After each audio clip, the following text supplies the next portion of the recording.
नमस्कार दोस्तों, कैसे हैं आप सभी। उम्मीद है आप सब बहुत अच्छे होंगे। तो दोस्तों आज हम मैथ के ऐसे क्वेश्चन आपके लिए लेके आए हैं जो आपसे आज से पहले आपने बहुत बार पढ़े होंगे, लेकिन बिना फार्मूले के कभी भी आपसे सॉल्व नहीं होंगे। लेकिन मैं गारंटी लेता हूँ 100% कि आज का वीडियो आप देखने के बाद में उन क्वेश्चनों को बिना फार्मूले के बिल्कुल बेसिक तरीके से बहुत ही कम से कम समय में सॉल्व करेंगे। तो बने रहिए आप वीडियो के अंत तक हमारे साथ में। तो शुरू करते हैं आज का पहला क्वेश्चन। दोस्तों पहला क्वेश्चन है, चावल के दाम 25% बढ़ गया। चावल का दाम 25% बढ़ गया, जिससे 400 रुपए में 10 किलोग्राम कम चावल मिलता है। चावल का नया भाव ज्ञात कीजिए। तो ये जो क्वेश्चन है इसको हम आपको दो तरीके से लगवाएंगे। एक तो आपका ये फार्मूला लिखा हुआ है नए भाव का। देखो इस टॉपिक में फार्मूले दो बनते हैं, एक आप नया भाव ज्ञात करेंगे तो अलग फार्मूला लगेगा, और पुराना भाव ज्ञात करेंगे तो अलग फार्मूला लगेगा। लेकिन अगर बेसिक तरीका आपने अगर सीख लिया तो बिल्कुल बिना फार्मूले के आप बहुत ही आसानी से क्वेश्चन को सॉल्व कर सकते हैं। तो सबसे पहले तो हम आपको इस फार्मूले से इसका नया भाव हम ज्ञात करवा देते हैं। ठीक है भाई, लिख लेना चावल का नया भाव। ठीक है, नया भाव, नया भाव बराबर, ठीक है भाई, चावल का नया भाव आपसे पूछा गया है, ये लिखा है फार्मूला कीमत गुणे प्रतिशत वृद्धि या कमी। तो कीमत इसकी कितनी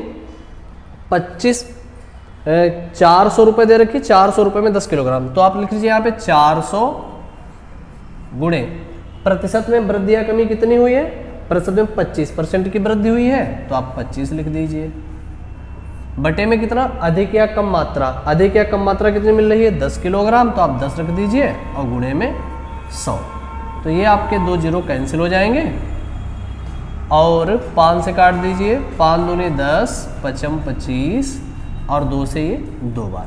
तो आंसर आपका 10 रुपये प्रति किलोग्राम आ जाएगा। ये तो हो गया आपका फार्मूले से। ठीक है, अब हम इसको आपको बताते हैं बिल्कुल बेसिक तरीके से इसको आप कैसे सॉल्व कर सकते हैं। तो आपसे पूछा जाए नया भाव, आप तुरंत लिख लीजिएगा भाई नया भाव। नया भाव बराबर जितना प्रतिशत बोले आपसे कम तो आप उतना लिख लीजिएगा। 25% बोल गया, बढ़ाने की बात की गई है, बढ़ाए या घटाए कुछ भी करें। प्रतिशत 25% है तो प्रतिशत हटा दिया, बटे में आ गया 100, गुणे में जो आपको रुपए दे दिए जाए वो आप रख दीजिए ऊपर, कितने 400 रुपए, और जो मात्रा कम या अधिक खरीदे उसको रख दीजिए नीचे, कितना 10 किलोग्राम। क्या करना है, प्रतिशत 25% था तो 25/100 गुणे 400 जो रुपए दिए गए वो ऊपर, और मात्रा हो गई नीचे। ये जीरो कैंसिल, 25 चक्कू 100, 25 51 25, 4 से काट दीजिए, 4 धामन 40, 10 रुपए प्रति किलोग्राम। देखा आपने, बिना फार्मूले के बिल्कुल बेसिक तरीके से कितनी आसानी से क्वेश्चन का आंसर आ गया है। ठीक है दोस्तों, अब हम चलते हैं अगले क्वेश्चन की तरफ। दोस्तों अगला क्वेश्चन है, किसी सामान की कीमत 20% कम हो गई, अब ग्राहक को वह सामान 240 रुपए में 6 किलोग्राम अधिक मिलता है। सामान का नया भाव ज्ञात कीजिए। तो नए भाव का फार्मूला, अब हमने दोनों फार्मूले लिख दिए हैं, अभी पुराना भाव पूछा जाएगा तो हम आपको बताएंगे। ठीक है, लेकिन ये फार्मूले का हम यूज नहीं करेंगे। आप लिख दिए हैं, आप चाहें तो इन फार्मूले के द्वारा भी सवालों को लगा सकते हैं, लेकिन हम आपको बिल्कुल बेसिक तरीके से ही भाई लगाना सिखाएंगे। ठीक है, इसमें आपसे फिर से वही बेसिक तरीके सिखा रहे हैं आपको हम। 20% कम हो गई, ठीक है, वस्तु की कीमत जो है 20% कम हो गई, आप लिख लीजिएगा 20 बटे में 100।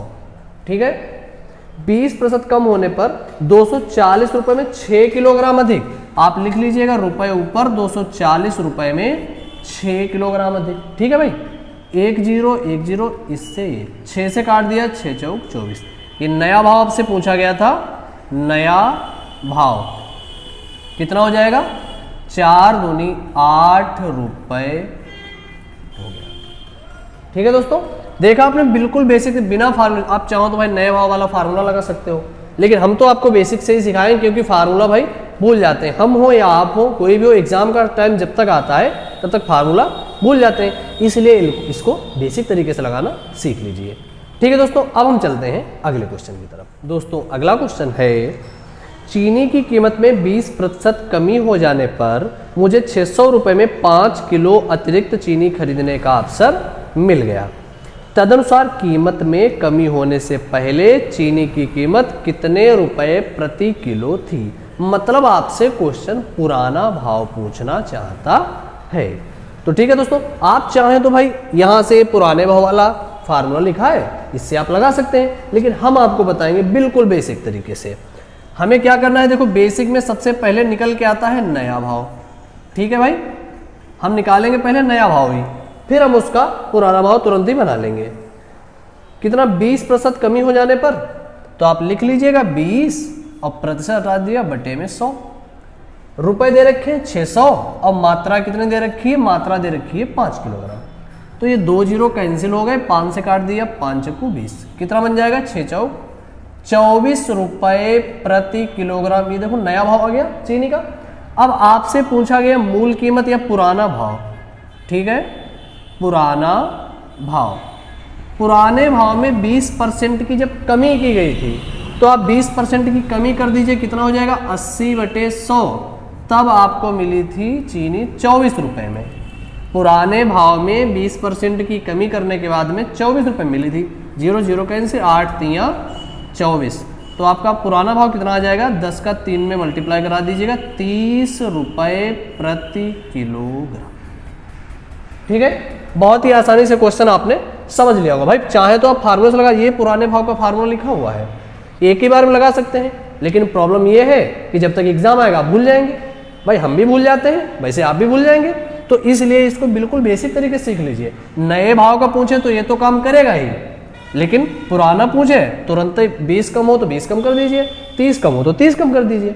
ठीक है दोस्तों, अब हम चलते हैं भाई अगले क्वेश्चन की तरफ। दोस्तों अगला क्वेश्चन है, चीनी की कीमत 10% कम हो जाने पर एक उपभोक्ता 270 रुपये में 5 किलोग्राम चीनी ज्यादा खरीद सकता है। तदनुसार चीनी की मूल कीमत और कम हुई कीमत का अंतर कितने रुपए का है। अब इसमें आप नया भाव निकालिए, पुराना भाव निकालिए, फिर दोनों का अंतर कीजिए, और हम आपको लगवाएंगे बेसिक से और तुरंत दोनों का अंतर बता देंगे। ठीक है, चीनी की कीमत 10% कम हो जाने पर आप लिख लीजिएगा, पहले निकालेंगे हम नया भाव। कितना कम हुई, 10% कम हुई है। 10% कम हो जाने पर 270 रुपए में 5 किलो, तो 270 में 5 किलो, 1 जीरो कैंसिल, 1 जीरो ये कैंसिल। ठीक है, यहाँ से आप इसको काट दीजिए, 5 से 5 25 और 2 बचेंगे तो 5 चौको 20, इतने 5.4 रुपए प्रति किलोग्राम। ठीक है, अब हमको चाहिए है पुराना भाव, क्योंकि हमको दोनों में अंतर बताना है। पुराना भाव 10% की क्या कमी हुई थी, वृद्धि हुई थी, कमी हुई थी, तो आप क्या लिखेंगे 90/100। देखो वृद्धि हो तो 100 में बढ़ा देना, कमी हो तो 100 में घटा देना, बराबर किसके 5.4 के। दशमलव हटा लीजिए यहाँ पे 10। देखो 1 जीरो ये कैंसिल, 1 जीरो ये कैंसिल, 9 से काट दीजिए, 9 छक 54, कितना आ जाएगा इधर 6 रुपए प्रति किलोग्राम। ठीक है भाई, ये 5 रुपये 40 पैसे हैं और ये 6 रुपए हैं। अंतर पूछा गया आपसे, यहीं से आपको दिख रहा होगा अंतर कितने का है। ठीक है, अंतर मेरे हिसाब से यहीं से आप देख सकते हैं 5 रुपये 40 पैसे, 6 रुपए और 5, ये 60 पैसे का अंतर आ जाएगा। चाहे तो आप लिख के भी कर सकते हैं, अंतर पूछा गया है, अंतर बराबर 6 रुपए में से 5 रुपये 40 पैसे घटा दीजिए, कितना आएगा 60 पैसे ही तो आएगा। ठीक है दोस्तों, तो इस टाइप से आप बिल्कुल बेसिक तरीके से क्वेश्चनों को सॉल्व कर सकते हैं। अब हम चलते हैं अगले क्वेश्चन की तरफ। दोस्तों अगला क्वेश्चन है, गेहूं के मूल्य में 10% की कमी होने पर एक व्यक्ति 1 रुपए में 50 ग्राम गेहूं अधिक खरीद सकता है।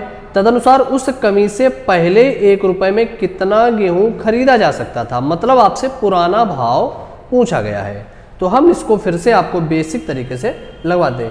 गेहूं के मूल्य में 10% की कमी हुई, यहां से हम निकालेंगे नया भाव। 10% की कमी हो गई। ठीक है भाई, 10% की कमी होने पर 1 रुपए में रुपए ऊपर और 50 ग्राम नीचे। ठीक है, लिख लेना यहाँ पे चाहो तो 1 रुपए। ठीक है, ये 0 कैंसिल हो जाएगा और तो कुछ कटेगा नहीं। इसको आप लिख लीजिएगा 1 बटे ये हो जाएगा 500। ठीक है भाई। आपसे पूछेंगे पुरानी कीमत, अब आपको चाहिए पुराना भाव। पुराना भाव 10% की कमी हुई थी तो आप लिख लीजिएगा 90 बटे 100 बराबर 1 बटे 500। ठीक है, ये 1 0 कैंसिल और 1 0 ये कैंसिल। इसका मल्टीप्लाई करा दीजिए इधर, कितना बनेगा ये 9 पना 45, 450 बराबर इधर क्या रहेगा 1 रुपये। यही आपसे पूछा गया है कि 1 रुपये में कितने ग्राम गेहूं खरीद सकता है। तो 1 रुपये में 450 ग्राम गेहूं खरीद सकता है। उम्मीद है क्वेश्चन आपको बहुत ही आसानी से समझ में आ गया होगा। अब हम चलते हैं अगले क्वेश्चन की तरफ। दोस्तों अगला क्वेश्चन है, एक सेब की कीमत में 20% कमी होने पर एक व्यक्ति 54 रुपये में 10 सेब ज्यादा खरीद सकता है। तदनुसार सेबों की कम की गई कीमत प्रति दर्जन कितनी थी। पहले आप निकाल लीजिएगा नया भाव और उसमें दर्जन के हिसाब से पूछा गया तो 12 से मल्टीप्लाई करा दीजिएगा, बस लग जाएगा आराम से। 20% की कमी होने पर नया भाव 20% दे रखा है तो बटे में 100। 20% की कमी होने पर 54 रुपये में 10 तो आप ऊपर 54 रुपये लिख लीजिए और बटे में 10। 1 0 ये कैंसिल और 2 से काट लीजिएगा ये 5। ठीक है, और अगर काटें तो 5 1 5 ना जाने का 0, 5 8 40। इधर आप 10 से भाग लगा देंगे तो 1 अंक दशमलव और इधर चला जाएगा, 1.08 रुपये आएगा। ठीक है, नया भाव आपसे पूछा गया आ गया, लेकिन आपसे नए भाव में दर्जन के हिसाब से पूछा गया तो क्या करेंगे, हम इसमें गुणा करा देंगे कितने का 12 का, क्योंकि दर्जन का निकालना है। 12 8 96, 12 1 12, तो आंसर आपका आ जाएगा 12.96। ठीक है दोस्तों, अब हम चलते हैं अगले क्वेश्चन की तरफ। दोस्तों अगला क्वेश्चन है, कुछ पुस्तकों के मूल्य में 40% वृद्धि हो जाने पर मुझे 84 रुपये में पहले से 8 पुस्तकें कम मिली। तदनुसार प्रत्येक पुस्तक का आरंभिक मूल्य ज्ञात कीजिए। आरंभिक मूल्य का मतलब है प्रारंभिक मूल्य कह लीजिए या तो कह लीजिए पुराना भाव। ठीक है, पहले इसका मूल्य कितना था, 40% की जब वृद्धि हुई तो 84 में 8 कम मिली। तो हम यहां से पहले निकालेंगे नया भाव। नया भाव कितने की कमी हुई, 40% की वृद्धि हुई, सॉरी वृद्धि हुई तो 84 रुपये में 8 पुस्तकें, ये 0 कैंसिल, 4 से ये 2 बार और 2 से इसको काट दीजिएगा 4 और ये 2, यहाँ 10 है तो भाग दीजिएगा, ये आ जाएगा 4.2। ये तो आ गया पुस्तकों का नया भाव। आपको चाहिए पुराना भाव। ठीक है, तो आप लिख लीजिएगा पुराना भाव। पुराना भाव, अब पुराने भाव में कितने की कमी वृद्धि हुई थी, 40 की, तो आप लिखेंगे गुणे 140 बटे 100 और बराबर किसके है 4.2। ठीक है भाई, दशमलव हटा दिया और नीचे एक 0 बढ़ा लिया, 0 से एक 0 कैंसिल, इससे ये कैंसिल। ठीक है, अब 14 से इसको काट दिया, 14 3 42। आंसर आपका कितना आ जाएगा 3 रुपये। देखा आपने कितनी आसानी से क्वेश्चन सॉल्व हो रहे हैं। उम्मीद है आपको भी ये सभी क्वेश्चन बहुत ही आसानी समझ में आ रहे होंगे, और अगर नहीं आ रहे हैं तो आप हमको कमेंट करके बताएं कि कहाँ पर आपको दिक्कत आ रही समझने में। ठीक है दोस्तों, तो दोस्तों आज के वीडियो में बस इतना ही। उम्मीद है आपको क्वेश्चन बहुत ही आसानी समझ में आए होंगे, और अगर नहीं आए हैं तो आप कमेंट करके जरूर बताएं। बाकी मिलते हैं अगले वीडियो में। और हाँ, अगर आप चैनल पे नए हैं तो चैनल को सब्सक्राइब कर लीजिएगा, वीडियो को लाइक कीजिएगा और अपने दोस्तों को भी शेयर करना मत भूलिएगा। तब तक के लिए जय हिंद। बाकी मिलते हैं अगले वीडियो में।